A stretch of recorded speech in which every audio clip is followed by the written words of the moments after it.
podcast number 5, where I get a chance to speak with Captain Ren.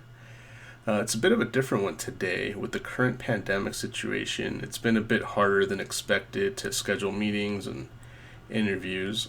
So we decided to check out the AltSpace VR community and see who was out there. Had a great time meeting a lot of interesting people. One of them is this gentleman, Captain Ren, who grew up having quite a few first-hand abduction and alien experiences that he was graceful enough to talk to us about. So here's a conversation, and I hope you all enjoy. Hey, Captain Ren, welcome in. Yeah, I don't really have any experience. I know what the simulation theory is. I just don't have any experience with it. About the only thing that I would be interesting that I've gone through earlier in my life is I was a multiple abductee, but that's about it. Oh, that's Yeah, pretty fucking interesting. Let's talk about it. this is years ago. Like, tell me more about these. When did these happen? Or is this a recent thing? Well, no, this was I was kind of so a lot of it happened, or a lot of it was confirmed when I was uh, about 32. I never knew my mom. My Okay. mom left my dad when, about 6 months after I was born, Oh, and I then see. I was going through this until about time I was 17, and that's when there was an event that happened, and they said, "Okay, we got what we wanted, done with you. You won't, you know." So they left me alone since then. But I found out it was generational because when I met my mom for the very first time, we never had any communication or anything. One of the first things she asked me is, "Did they take you too?" And I said, Well, it "You cut off for a mean, second. She said that they take you too. yeah?" Oh, that's spooky. Because they she was a multiple abductee from, I guess, most of her life, and then they follow bloodlines, and so that was one of the first questions she asked me is, did they continue with me, which they did until I was about 17. Holy And shit. mhm. What do you remember about these experiences? Like, how do you remember actually going through them, or are they more flashes? Flashes. I know that. Well, I remember being taken a lot of times. I do suffer from a lot of PTSD from it. Uh huh. A lot of things like when I remember because this is a lot of it happened when I was a young kid, and Right. I remember there's a lot of things that you don't think when you go through this stuff you think is normal that everyone goes through. Like I remember waking up at night and I'd be asleep, but I'd wake up and not move, and there'd be this little they kind of gave me a lot of comfort. There'd be this little like pro ball above my head. I still remember how they sounded and how they looked. And they would be like they would spin over my head, and if I moved, they would disappear real quick. Whoa. And yeah, then I remember them taking me, and then like 3, 4 hours, I would just not wake up.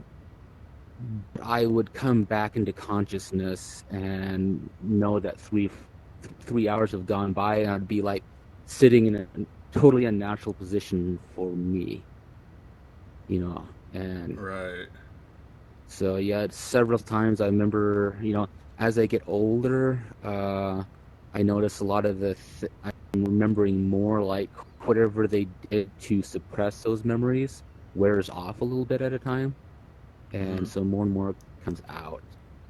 And Interesting. yeah, yeah, for How old are you now? until I'm 43. So it's been a couple decades now since your last case of this Yeah. occurring. hmm Interesting. And last time that they came for me, I remember it was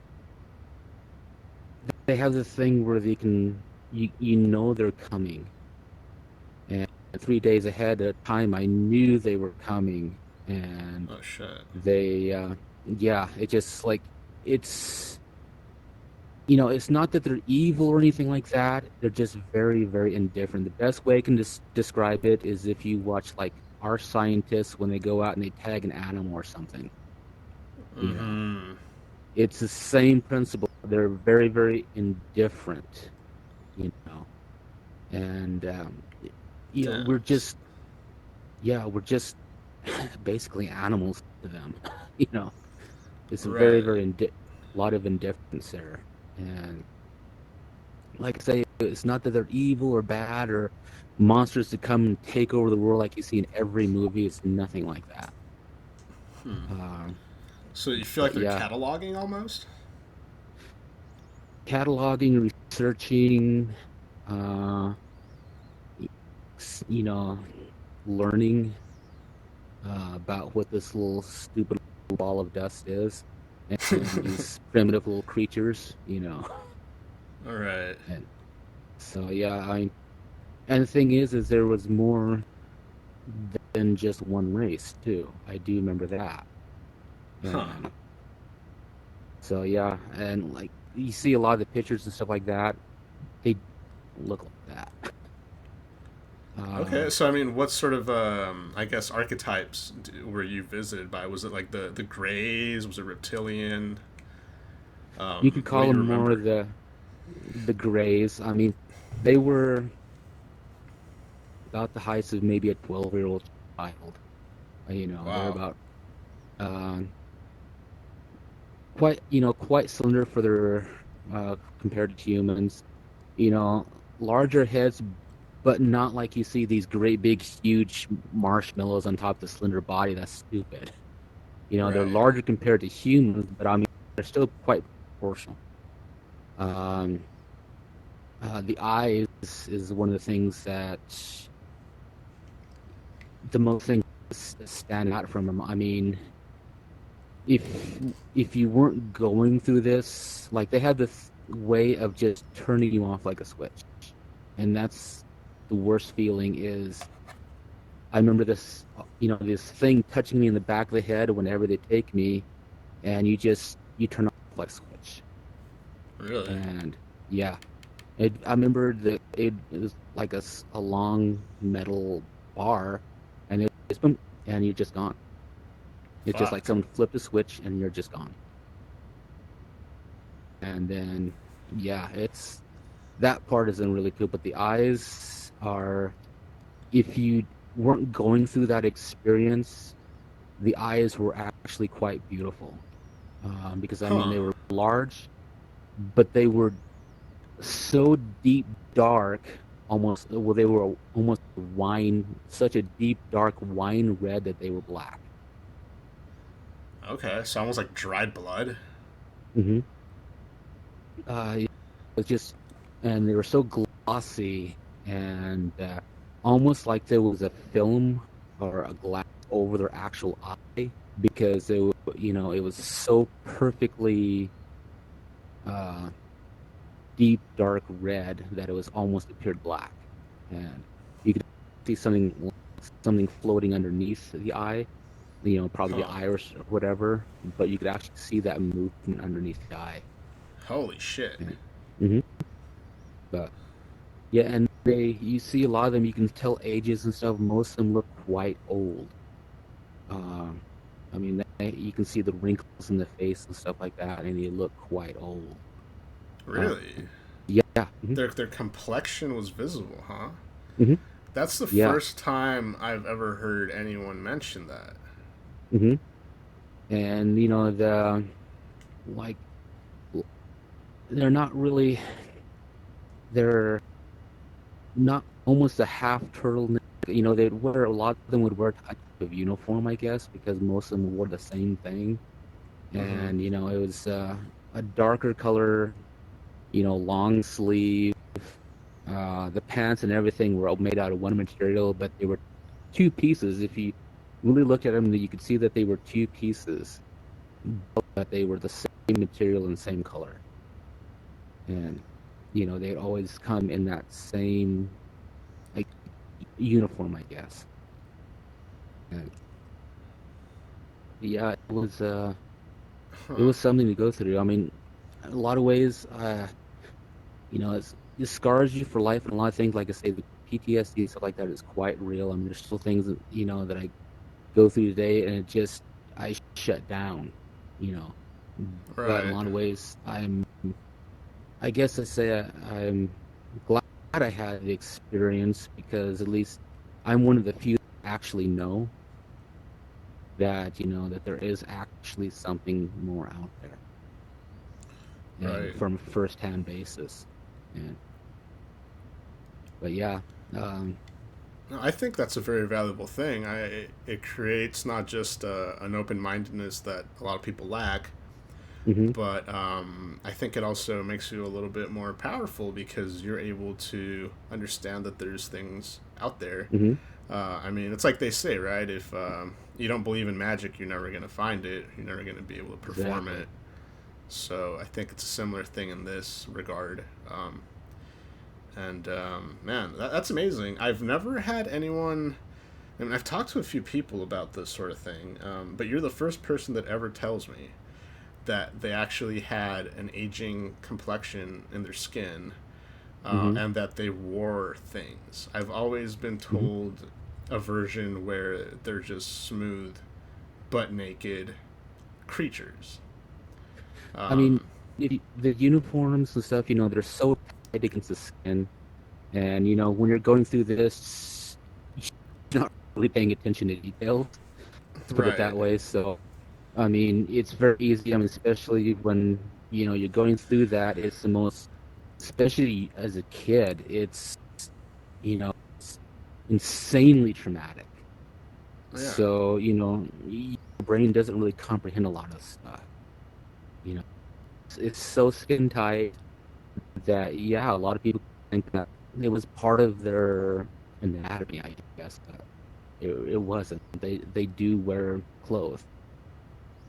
Huh. And if they have wrinkles on their skin, it almost makes me feel like they have a sun or something that they're under.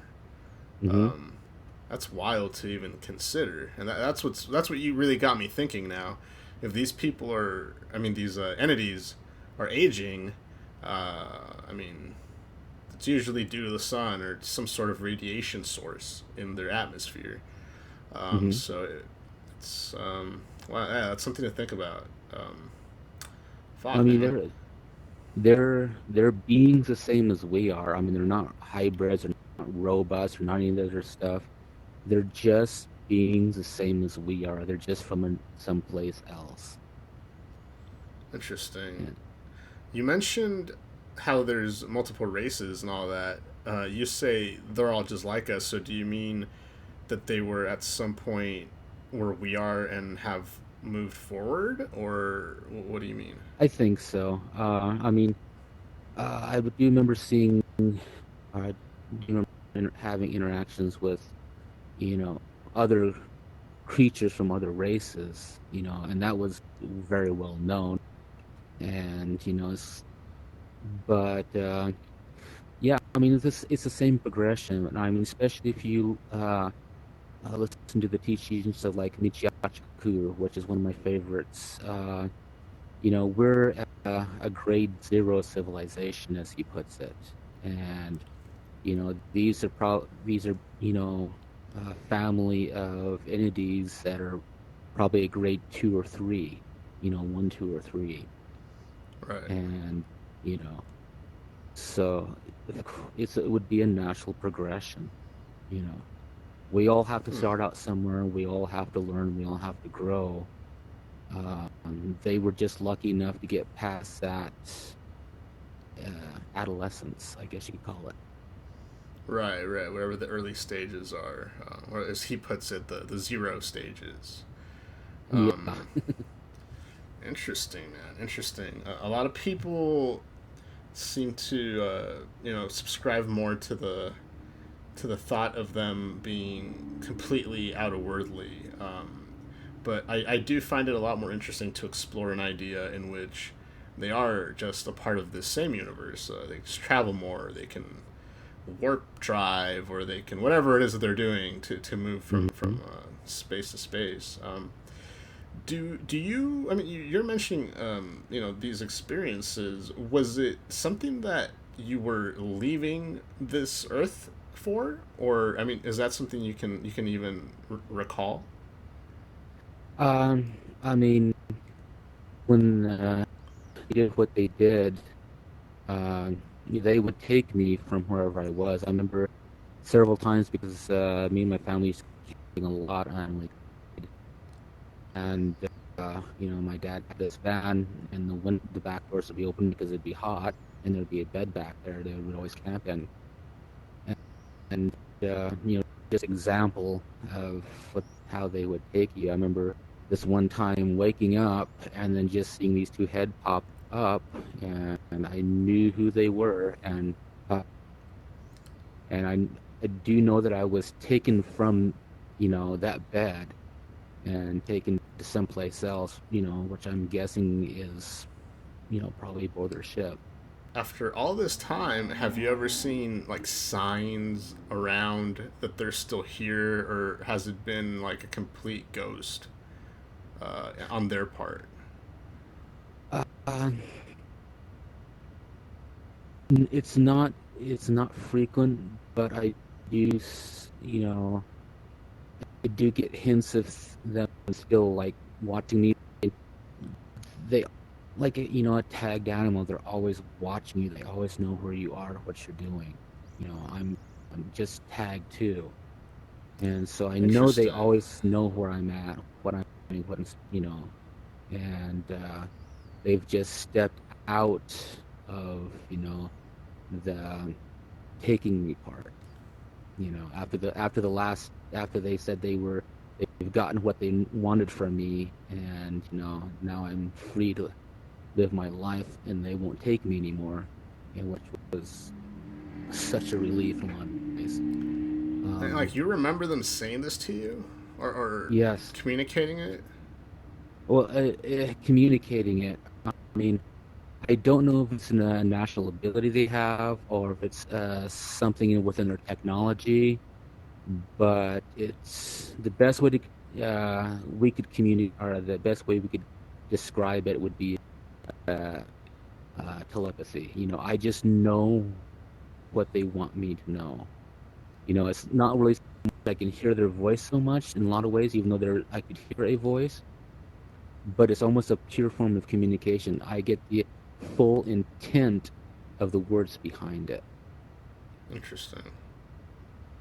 Huh. Like if I were to tell you hello, but you get all the intent from my mind of me saying hello to you, and everything that I want you to know about that. You just understand it. Um, I guess they follow bloodlines, and a lot of what it came down to was they, because they were taking, you could say, samples from me. Interesting. And, the last visit is when they handed me this child and told me, this is your daughter. And this is the reason that we wanted uh, to uh, study you, and because we wanted this special child, you know, Huh. and which is kind of very sad in a lot of ways when you know that you have a daughter out there, but you'll never be able to see them. Okay, hold on a second. So, they used your samples to create a child, Yeah, and they used your samples and the eggs of a human woman that they also were taking, or you don't know. it wasn't human. So they showed you this child, Hmm. but it's like They a they they wanted they. me to hold it, to know that this child was mine. She was a beautiful baby girl, not entirely human. Uh, and wanted me to know that this was my child, and that this was a completion that they had for me, and that they would never take me again. Because I remember I didn't know that part of it until that day, and I was always pleading with him, please, why are you taking me again? Please leave me alone. I don't Right. want this in my life. And when they handed me this girl and said this was what we needed, this was completion, and we will not come after you anymore. Whoa, dude. That is fucking wild. Holy shit. Did anyone else in your bloodline have that moment where they also told them they were done? My mom, when we were talking after we met up, in fact, like I said, that was one of our first conversations, and they told her after. I mean, she was, I don't know, like in her 30s or whatever, and they told her that we have what we need from you, and we are not coming for you anymore. Interesting. So Yeah, but in your case, they took it a whole other level where they actually showed you something like that. hmm And they gave you absolutely no reasoning behind it, no nothing, just we needed your hmm genetics. hmm and like I say, it's a lot of ways I kind of regret it because, like I say, when you have your child out there and you're never going to be able to see him, there's not even possibility. That part is just gone forever. Kind Right. of works and it's kind of hard, but yeah. It is an odd one to ponder upon. And this is a child that they presented to you when you were at the age of 17. 17. Interesting. Do you hmm have any children of your own, or no? hmm Okay. No. Yeah. Uh, I feel after so having an yeah. experience like that, it would be a little weird to take that responsibility on. Well, yeah, especially when you're you're 17 and you're handed this child and say, "Oh, guess what? This is your kid." And it's like, "Wow, great." And And oh, that guess was, what? You're never gonna see her again. or us. It sounds like that was the last time anything hmm happened. And every once in a Holy while, I shit. still see, you know, little things like it was probably about a month ago. I woke up, and a lot of times when I wake up, I don't move. I just wake up. And about a month ago, I heard one of the little sphere things over my head, and know that they checking in, I guess. You know, Huh. and sometimes, because I do a lot of hiking and stuff like that. I do a lot of self hiking, Cool, cool. so I'll just get my backpack and I'll take off alone, and you won't see me for a week better. Holy And shit. Where do you oh, I do this? love Like in the hiking PNW, Colorado, or like. all over. By trade, I am an actual ship's captain, and I travel to a lot of different parks and stuff. Oh, So I'm cool. not like blue water. I do like parks and resorts and stuff like that, tour boats and towboats, stuff like that. Oh, nice. So you're all So, over the fucking place. hmm Oh, that's so cool, I'm man. usually in some place that's awesome to go hiking, exploring. So, and I use that. Yeah, yeah. I mean, I would as well. I love the outdoors, and I can't say I'm an avid multi-day trip trekker like you are, but yeah, there's nothing like being out there, doing some mountain Oh yeah, biking, some kayaking, you know, the good stuff. Um, yeah. A lot of times because I do a lot of kayaking too, and I have a 14-foot kayak. So, oh shit. my on my days off, I'll load all my camping gear on that, my dog, and I'll just head out. And Yeah, then I won't come back until it's time to go to work. I don't blame you. And That's the life right there.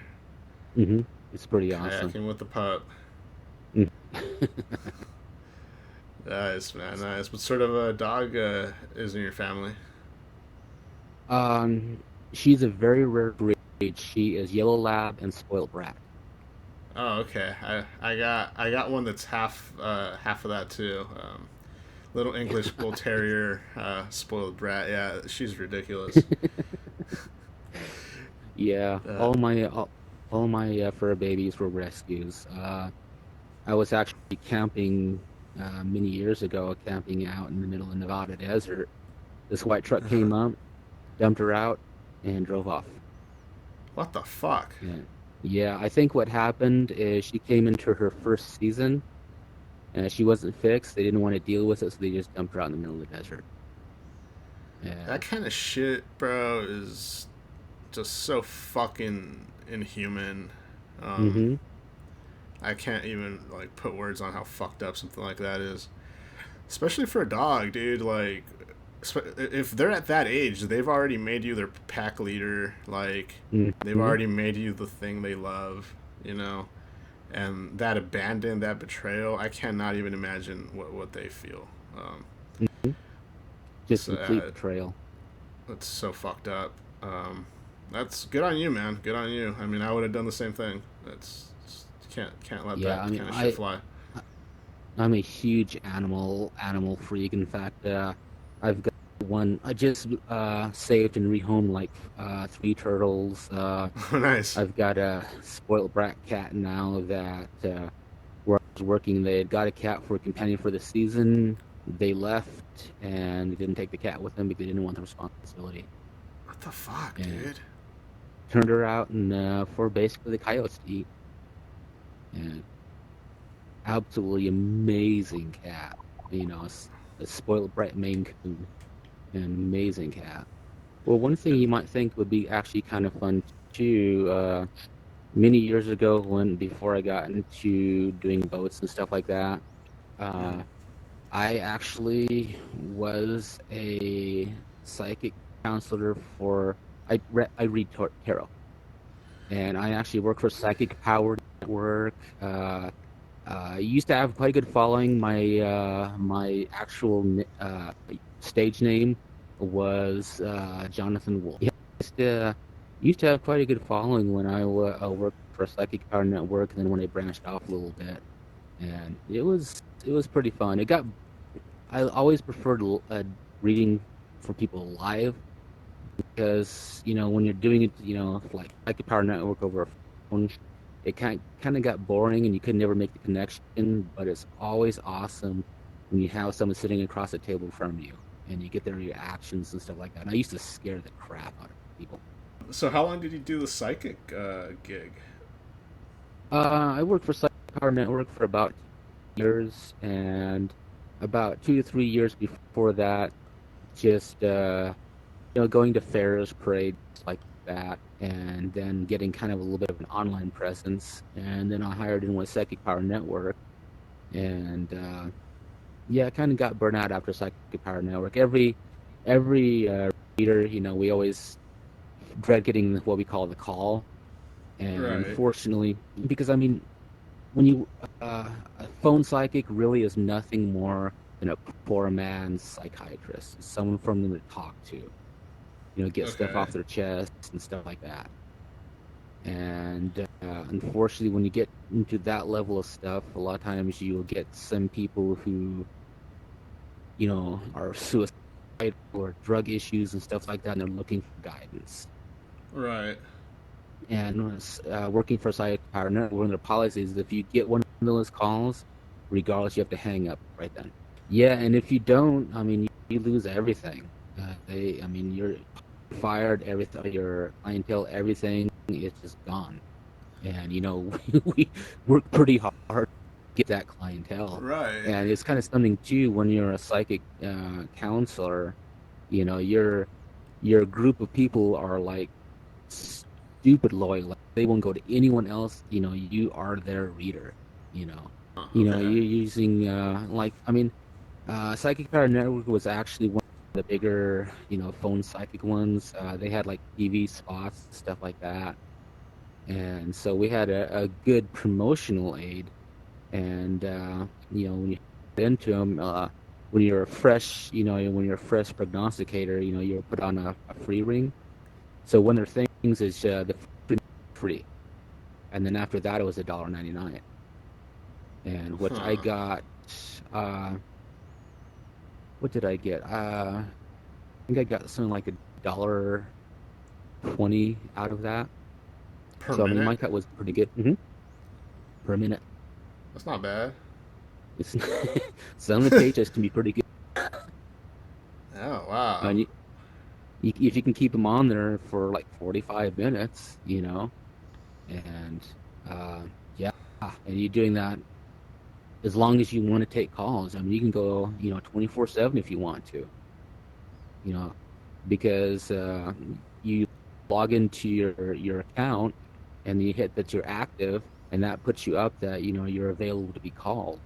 And so when you're new, you're put on a random one, and so they'd feed you a couple of calls, you know, Mm-hmm. until you got your clientele built up, and then you can just work off your clientele. Like I say, people who use uh, prognosticators, they are stupid loyal to their readers. Yeah. Whoa, dude. Um, you've had quite an interesting life. What? I know you just mentioned a bit about waiting for your calling as a reader. At what Uh-huh. point would you say yours came about? Oh, what me starting on becoming a tarot reader? Yes. Um, so I had really had no interest in ever becoming like a tarot reader. Uh, but they say that if you have the gift, your a card deck will always find you. And just really out of nowhere, I was kind of just like, here's a tarot deck, just like kind of given to me, but kind of like fell into my lap type thing. And Huh. I think, oh, pretty cards, these are cool.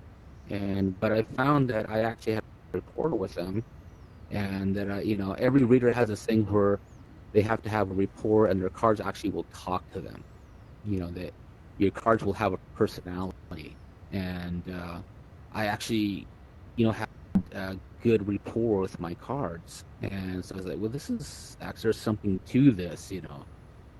So I started learning to be a tarot reader, and I just had a complete natural gift for it, and to Hmm. the point, where, that's one of the reasons I loved live reading. When I have someone across the table, is I wouldn't want to know their name, nothing about them.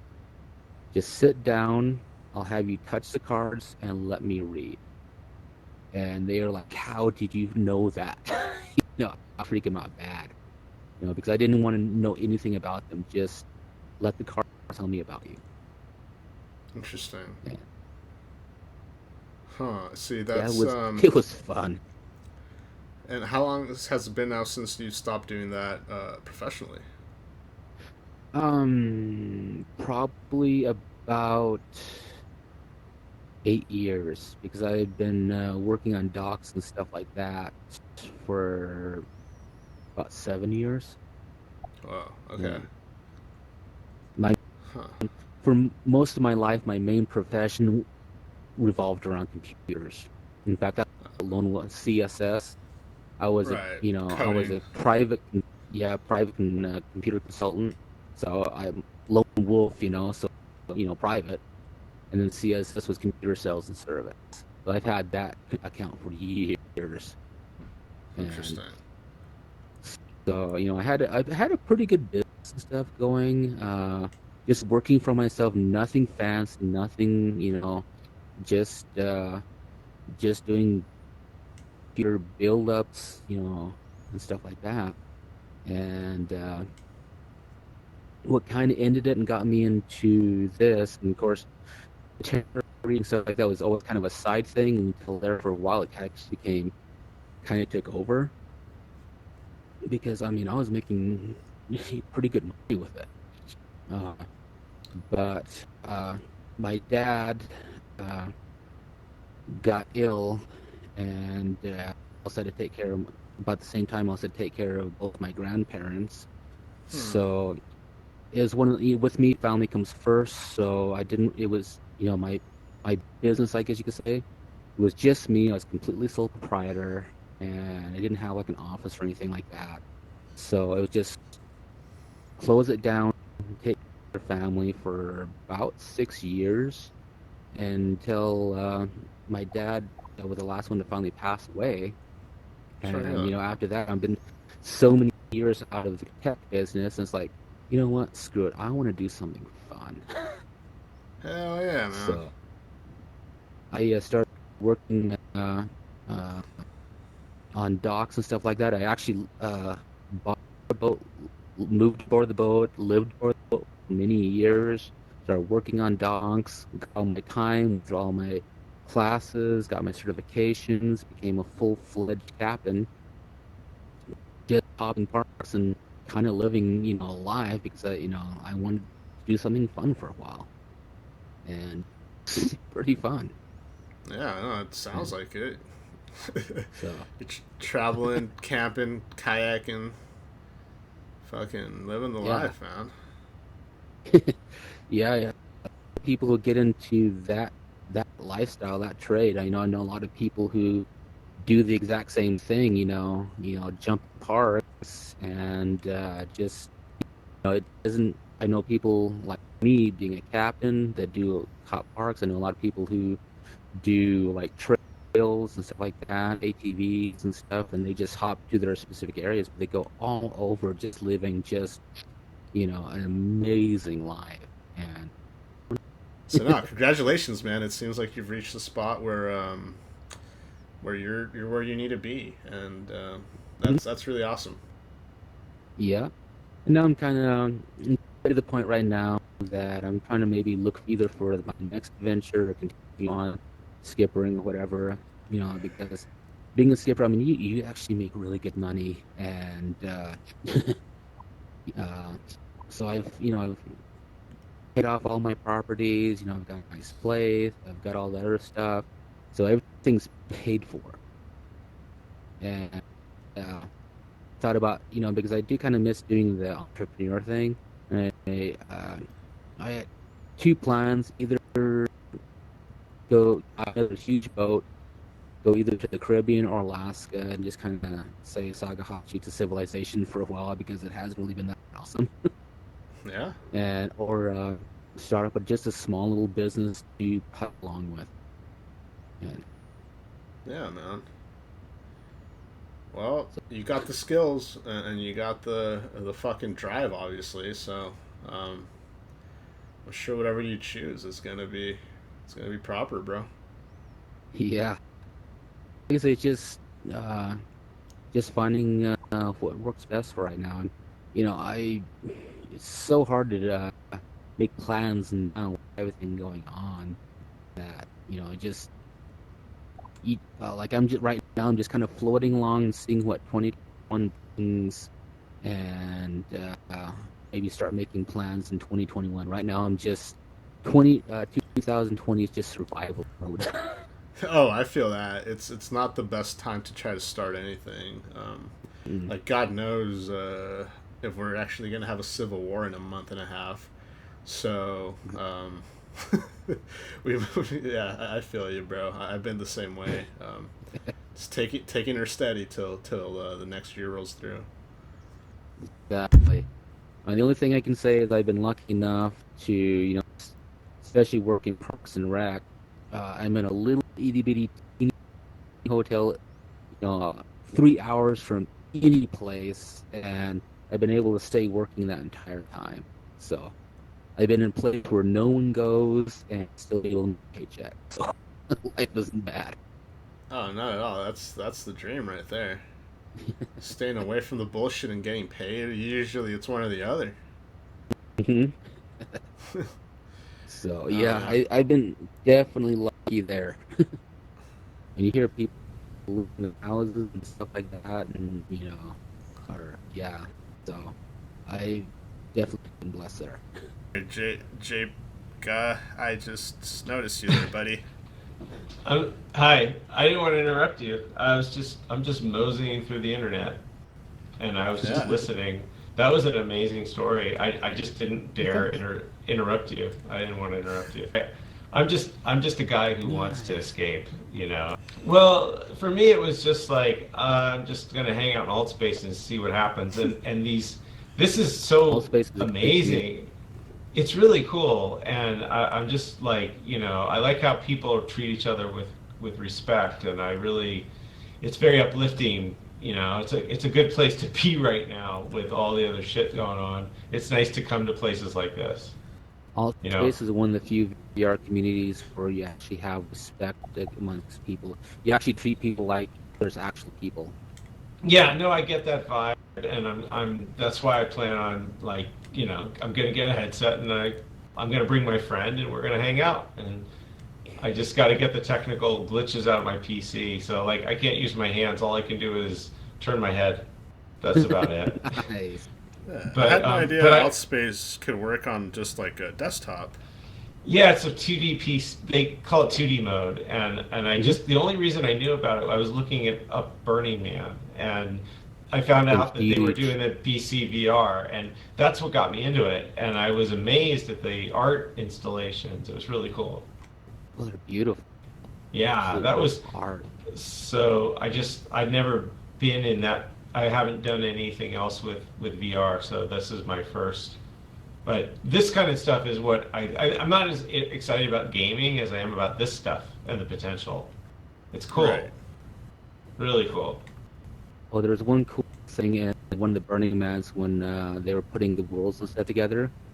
So there was one of the temples that 10 years ago, this one guy built this one temple.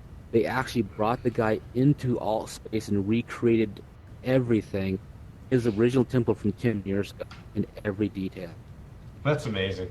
and That's so brought him cool. back into it. That's cool.